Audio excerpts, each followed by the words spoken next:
పరలోకంలో సిగ్గుపడడం ఉంది, పరలోకంలో నష్టపోవడం ఉంది.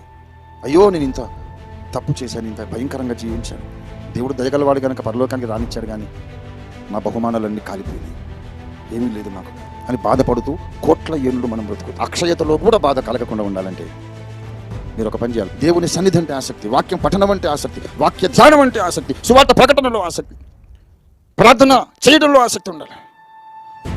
గాలికి బ్రతికేసేసి పరలోకంలో పోయి everything will be all right అనుకోకండి. You are deceiving your self.